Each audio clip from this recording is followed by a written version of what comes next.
Salut, si t'as cliqué sur cette vidéo, c'est que tu connais très certainement TikTok. Des vidéos de quelques secondes avec comme sujet la danse, l'humour, l'éducation et bien plus encore. Au total, TikTok c'est aujourd'hui plus de 2 milliards de téléchargements cumulés avec plus de 800 millions d'utilisateurs actifs propulsant le réseau social comme l'un des plus utilisés dans le monde. Pourtant, TikTok, t'en avais sûrement jamais entendu parler avant août 2018 et sa sortie en Europe. Alors comment en à peine 2 ans et demi, ça a pu devenir quelque chose d'aussi gros? Pour le comprendre, on va voir ensemble l'histoire de TikTok à travers les principales grandes dates et événements. TikTok, ça a été créé par ByteDance, une entreprise de technologie numérique chinoise se trouvant à Pékin en septembre 2016. À cette époque, TikTok ne s'appelait pas TikTok mais Douyin et était uniquement disponible en Chine. Ça ressemble déjà beaucoup à ce qu'on connaît aujourd'hui, une application mobile de création et de partage de vidéos courtes allant de 3 à 60 secondes pouvant être combinées avec de la musique. Ça fonctionne bien et voulant s'attaquer à un marché hors Chine, ByteDance va sortir en 2017 TikTok, disponible partout, sauf en Chine. Alors là, vous vous demandez sûrement pourquoi est-ce qu'ils ont fait deux applications différentes. Surtout que les deux ont quasiment les mêmes fonctionnalités. Ce qui les distingue surtout, c'est les serveurs qui sont différents pour chacune d'elles ainsi que le contenu qu'on a le droit de publier. Oui, parce qu'en Chine, tu peux pas vraiment poster tout ce que tu veux. La censure est assez forte sur internet, sans parler des nombreux sites qui y sont tout simplement interdits. Donc, pour récapituler, en Chine, il y a Douyin, soumis à la censure, et partout, sauf en Chine, TikTok. Ce dernier connaît un gros succès en Asie, atteignant en moins de 2 ans en juin 2018 les 150 millions d'utilisateurs actifs quotidiens pour 500 millions mensuellement. C'est un beau succès, oui, mais ByteDance veut aller plus loin et s'attaquer au marché occidental, chose qu'ils ont d'ailleurs déjà commencé à faire. En fait, tout juste quelques mois après la création de TikTok, plus précisément le 9 novembre 2017, ByteDance décide de racheter une autre application permettant la création et la diffusion de vidéos courtes pour près d'1 milliard de dollars. Cette application est déjà très bien installée en Europe et aux États-Unis, vous l'aurez sûrement compris, je parle de Musical.ly. Créé par deux amis, Alex Ziu et Lu Youyang à Shanghai, Musical.ly sort sur iOS et Android en août 2014. Oui, c'est 2 ans avant même la création de Douyin. Le principe va vous être familier, les utilisateurs peuvent créer des petites vidéos de 15 secondes en une ou plusieurs fois, tout en y ajoutant des effets, des filtres et des musiques. Comme sur Twitter, on y retrouve des hashtags permettant de catégoriser les vidéos ainsi que de participer à des challenges. Les vidéos étaient principalement au début autour des thèmes de la danse et du chant avant de s'ouvrir à beaucoup d'autres sujets tels que l'humour ou la cuisine. Le succès est au rendez-vous, en particulier chez les adolescents. En juillet 2015, l'application est numéro 1 de l'App Store dans plus de 30 pays incluant les États-Unis, le Japon, l'Allemagne, l'Angleterre ou encore le Brésil. Un an plus tard, en juillet 2016, Musical.ly possède déjà 160 millions d'utilisateurs dont environ 28 millions en France. À cette époque, c'est plus de 12 millions de vidéos différentes qui sont publiées par jour. Le palier des 200 millions d'utilisateurs a même été atteint en mai 2017. C'est ces chiffres complètement incroyables qui vont pousser ByteDance à racheter l'application le 9 novembre 2017. Pendant presque un an, ils ne vont quasiment rien changer à l'application, si ce n'est quelques petites améliorations. Si vous avez suivi, vous avez compris que Musical.ly et TikTok étaient très similaires. Tellement que le 2 août 2018, ByteDance décide de passer à la vitesse supérieure et de les faire fusionner en une seule et même application. Pour nous, il était donc temps de dire adieu à Musical.ly et bienvenue à TikTok.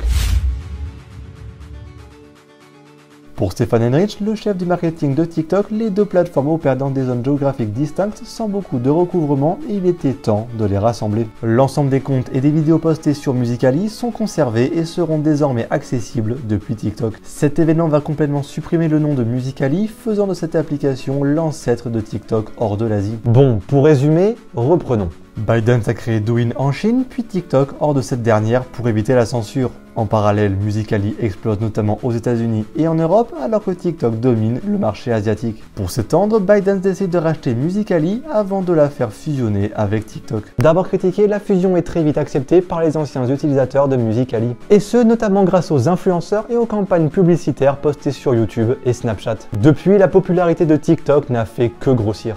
Malgré tout, la communauté reste très jeune et on trouve de nombreuses vidéos sur YouTube se moquant gentiment du contenu posté, le qualifiant de gênant et de malaisant. La véritable ouverture au grand public sera faite pendant le premier confinement début 2020 avec un nombre de téléchargements record. Rappelez-vous, pour beaucoup, on était chez nous à pas trop savoir quoi faire, alors on a téléchargé TikTok et on s'est laissé emporter par un flux de vidéos proposé par un algorithme nous connaissant de mieux en mieux. Beaucoup de créateurs sont alors apparus proposant du contenu de plus en plus qualitatif. En parallèle, les youtubeurs et autres influenceurs des autres réseaux ont tous fini par avoir créé un compte. Entre avril et juin 2020, elle est la deuxième application la plus téléchargée d'Europe derrière Zoom, devenant même en juin l'application, sans compter les jeux, la plus téléchargée du monde. Regarder, faire et aimer des TikTok est alors devenu quelque chose de tout à fait normal. Attention, me faites pas dire ce que je n'ai pas dit, la communauté TikTok reste jeune, mais elle n'est pas du tout composée uniquement que de collégiens, comme beaucoup aimaient le dire. Selon iPoditor, 38% des utilisateurs auraient entre 13 et 17 ans, 37% entre 18 et 24, 20% entre 25 et 34 et les 5% restants plus de 34 ans. Ça fait quand même 2/3 des utilisateurs qui auraient plus de 18 ans, un nombre multiplié par 5 depuis la fusion avec Musical.ly. En juillet 2020, TikTok recense près de 700 millions d'utilisateurs actifs dans le monde en étant disponible dans 155 pays et 75 langues.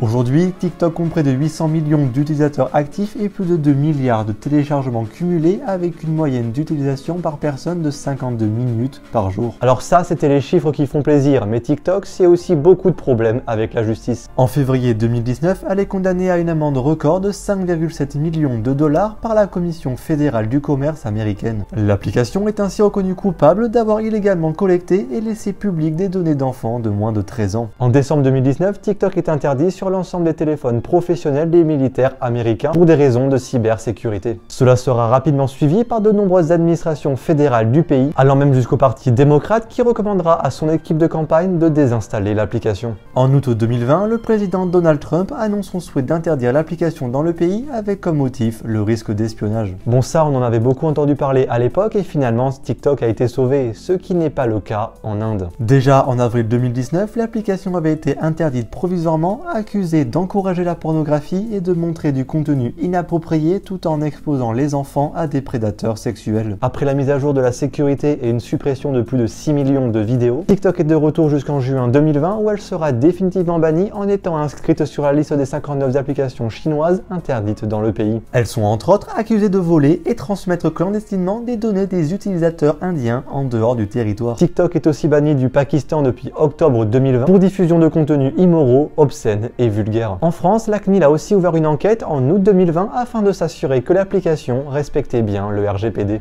Alors, qu'est-ce que vous en avez pensé? On a ici parlé de l'histoire et de l'évolution de l'application en elle-même. Dites-moi dans les commentaires si une suite portant sur une tendance ou un TikToker en particulier pourrait vous intéresser. En attendant, n'oublie pas de liker la vidéo, de t'abonner et d'activer la cloche pour ne rien rater. Tu peux aussi me suivre sur mes réseaux, c'était Elien. Clap de fin.